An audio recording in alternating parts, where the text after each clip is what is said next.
Assalaamu calaykum waraxmatullaahi wabarakaatuh.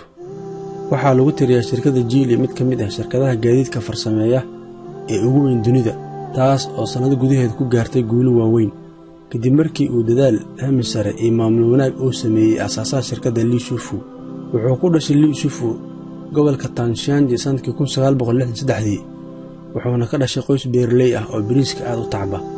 waxaana u suura gashay Shufu inuu helo waxbarasho nidaami ah ilaa uu gaaray darajada masterka. wuxuu master ka diyaariyay jaamacadda Yanshan. intii uu dhalinyarada ahaa ayuu shaqo bilaabay oo wuxuu ahaa sawirada ka qaada dalxiisayaasha ajnabiga ah ee u soo dalxiis taga dalkiisa Shiinaha. waxaana u suura gashay Shufu inuu shaqada sawir qaadida ka aruursado xogaa lacag ah, kadibna wuxuu furtay dukaan lagu iibiyo kaamirooyinka. wuxuuna ka gaaray dukaankaasi guulo waaweyn, taas oo ku riixday inuu aasaaso isla markaana dhiso warshad yar oo farsamaysa faranjeerada. muddo yar kadibna wuxuu go'aansaday inuu u wareego farsamaynta gaadiidka, laakiin waxaa ka hor yimid howshiisa dowladdiisa China. waxaana lagu wargeliyey in aan la ogolaan warshad iyo shirkad ay leeyihiin shakhsiyaad gaar ah.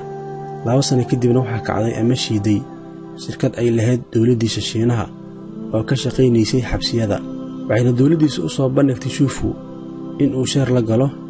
Shufu ayaa qaatay sheer gaaraya 72%, wuxuuna badbaadiyey shirkaddii, taas oo dowladdiisa ku qasabtay inay fasaxdo Shufu.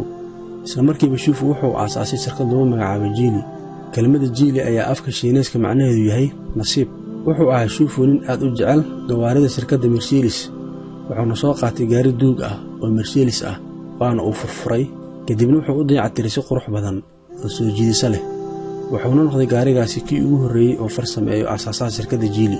kadibna wuxuu ku dhex kaxeeyey magaaladii uu ku dhashay. inkastoo Shufu xoogga saaray inuu farsameeyo baabuur qurux badan, haddana faqriga daran ee haystay shacabkiisa darteed ayuu u waayey Shufu cid ka iibsata gaarigaasi.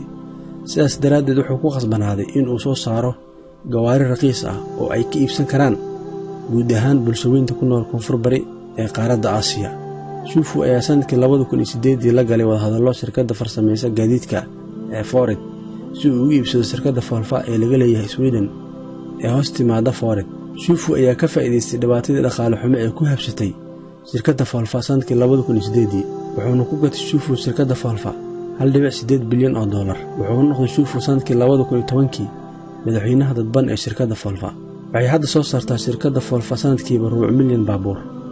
intaa ma aysan kaafin Shufu wuxuu ka iibsaday shirkadda farsamaysa gaadiidka ee ugu weyn dalka Malaysia ee lagu magacaabo Proton sheer gaaraya 49%.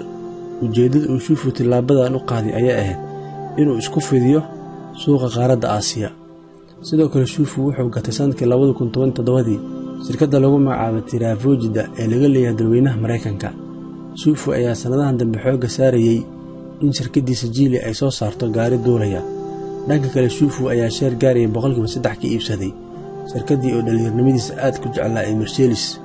ujeeddada uu qayb uga noqday shirkaddaasi Jarmalka laga leeyahay ayaa ah inuu ka faa'iidaysto teknolojiyadda shirkadda Mercedes, taas oo maalmahan dambe xoogga saartay in ay farsamayso gaari deegaanka saaxiib la ah oo aan hawada wasakhaynaynin. hadda Shufu hantidiisa waxay gaaraysaa $14.3 bilyan, waana ninka 10aad ee ugu hodansan dalweynaha Shiinaha. shirkaddiisa Geely waxay suuqa saamiyada lagu kala iibsado ka maraysaa $25 bilyan.